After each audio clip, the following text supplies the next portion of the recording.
On this episode of the Fran Lover Show, we're answering your questions. Questions that you asked me. Your questions. Right here.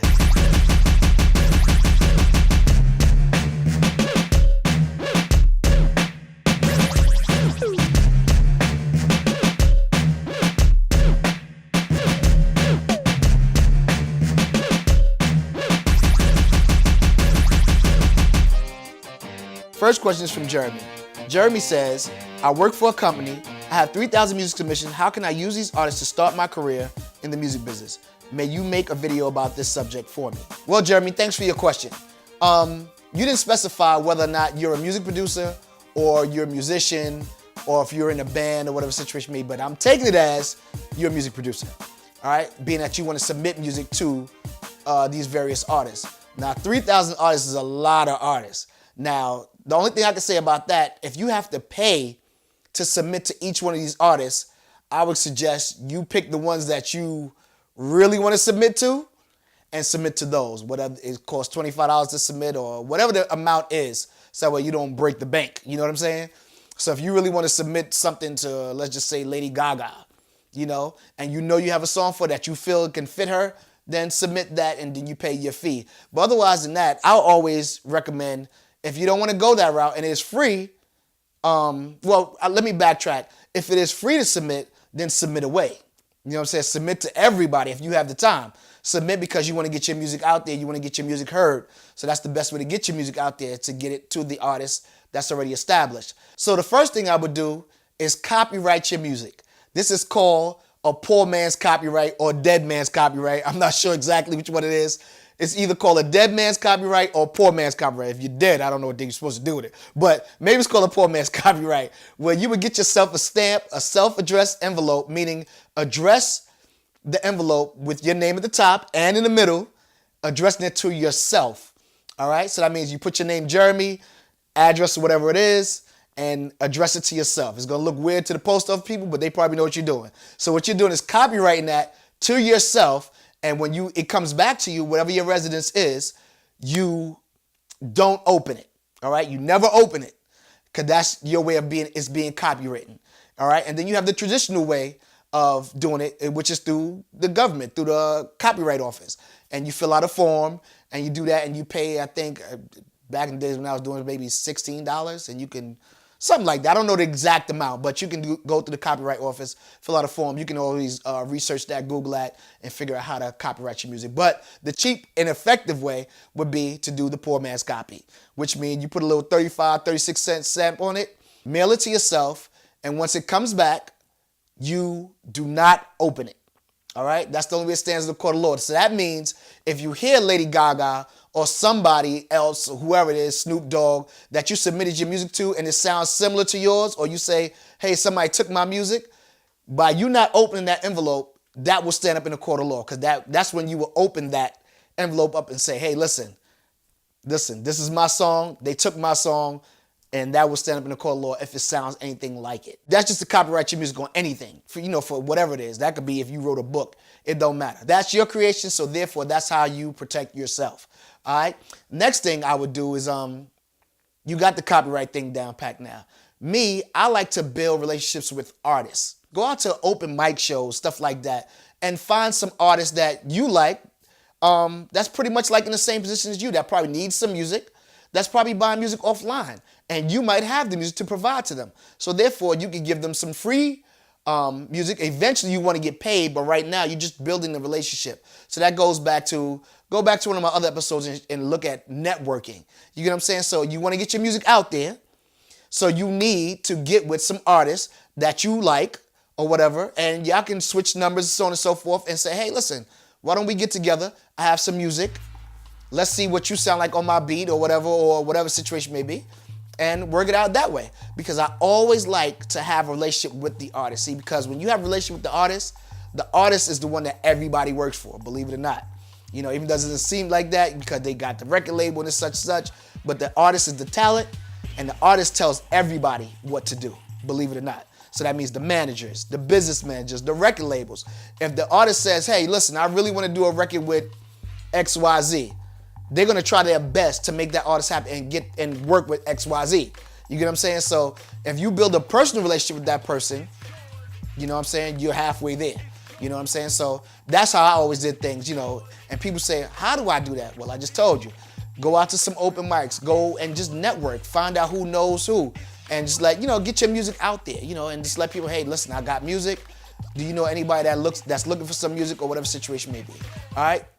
So that's it. I hope I answered your question, Jeremy. Thanks for your question again. All right, our next question comes from Anthony in the BX. What up, Anthony? Anthony asks, he said he's multi-talented. He does multiple things in the music and in filmmaking and all things technology, so on and so forth.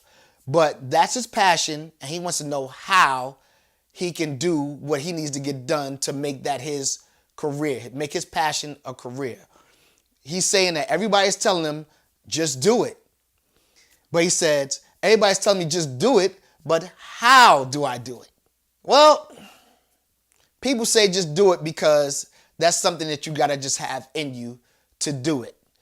But at the same time, he's saying he doesn't have the resources. Trust me, this was a long email, so I'm just shortening it up for you guys.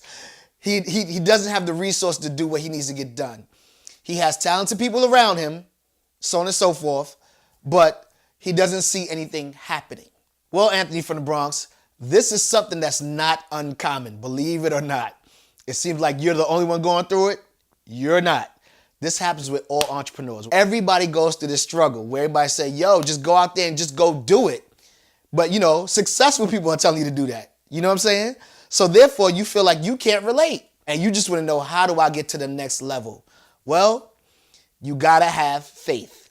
You know what I'm saying? Just like George Michael would say, you got to have faith, the faith, the faith. And it's easier said than done, but you just got to have faith. And you got to keep pushing. And again, that's probably seeming like a shallow answer to you too. Like, keep pushing. I mean, listen, nothing's happening. You know, I want to do this, but it's not working. You got to keep pushing. You know why? Because you can't quit. The minute you quit, that's it. You know what I'm saying? You're trying until you might even fail on some things, but just keep going. You have to have the faith of a mustard seed. All right. But some of the things you can do, let's see. Resources, one of the things you said in the email. You don't have the resources. You good as the people you got around you also, you know. Listen, everybody has to play their position. All right. So if you're the head and you're the one that's telling everybody what to do, find out in your team what everybody's strengths and the weaknesses are. You know what I'm saying? Like, where do you excel at? What can you do that you can do really well? What can your partner do that they can do really well? And y'all combine those talents and say, you know what? You handle this. I don't like writing. Like with me, for instance, I don't like writing about myself. It's hard for me to write about myself, to say, hey, I do this, I do that, so on and so forth. So I know that's one of my weaknesses. So another one of my partners might be good at writing and doing things. So I go, you know what? Hey, can you write this thing for me? And it might be a breeze for them to write. And I'm like, you know what? I'm glad I reached out to you, whatever. That's a resource. It doesn't always have to be financial. And even if it is financial, I don't see the problem in, again, first episode, getting investing, you know, people investing to you, because if they like you and they know what you're about, they will invest into you. So therefore, even if before you even ask your friends, go to your family. You get what I'm saying? If you got 5 people to give you $20, that's $100. You get what I'm saying? And it's something as simple as that, but a lot of people do not still to this day exercise it. They feel, hey, if I ask for GoFundMe, I feel like I'm begging. Listen, then that's on you. Then maybe you're not ready to make it. You get what I'm saying? You have to be ready to make it. So that means by any means necessary, long as it's legal, do what you got to do. You get what I'm saying? Because you don't know, your aunt could be waiting for you to give you $20. Or you might ask for 20. She might give you 100 because she sees your passion. She sees your hunger, and knowing that, you know what? Anthony wanted to do this for a long time. So you know what? Closed mouths don't get fed. So therefore, you got to open your mouth and say something. You get your partner and say, listen, this is the plan. Just like business people tell you, you need a business plan. Whether it's a long drawn out one or something simple, just to say, I'm going to use your money for this, and that, and this is going to be the end product. You get what I'm saying? So therefore, you got to take those steps and do those things. But that struggle thing, you do just have to go out there and do it, regardless if successful people telling you to do that, or just regular 9-to-5 people that's just regular day-to-day and just saying, yo, you just got to do it. Because if you do nothing, you get nothing. You get what I'm saying? So I think that's your resources, your team. Look at your team around you. And even if it's you by yourself, then go out, go network, find out, or go to some meetups, look online, do some research, find some people that's just like you. That's how you build that. It's not always money that you need, but the resources. Resources doesn't always have to be money all the time. But if you do need money, then you know what to do. Start with your family and then branch out to your friends and tell a friend and tell a friend and tell a friend and offer them something. Offer, a percentage in your company or, something like that. I mean, what do you think? Because I know you had a question also. Yeah. No, I don't, not anymore. No? So your question is answered? I think that was really good.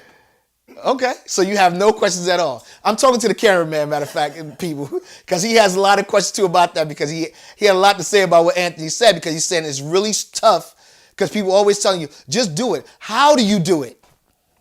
And the way you do it, you just have to start. You have to have faith in yourself and confidence in yourself in order to do it, especially if you're the head, the leader of your company or whatever. You just have to start and do it. We don't know where half the stuff is going to come from. That's where the faith part comes in. You just have to start and do it. Because if you do nothing, you get nothing. You don't open your mouth, nobody gives you anything. You know what I'm saying? So it's just a lot. You just got to keep pushing. The whole goal is keep pushing. Keep pushing everybody around your team. And sometimes you might need a push. So sometimes if you don't see yourself getting nowhere, find yourself a mentor. All right? And if not, Google how to find a mentor or whatever. Or find somebody that you look up to. Everybody looks up to somebody. I think that's what I have on it. You sure you ain't got nothing else? I think I'm good. All right. So listen, that's it. Anthony, I hope I answered your question. I hope I gave you some something that you can walk away with. And, much success to both of you guys, to Anthony and to Jeremy. You know what I'm saying? So Jeremy, I think Jeremy's in Atlanta. But listen, follow me on social media. That's the end of this show for the day. It's Fran Lover Show. I'm out.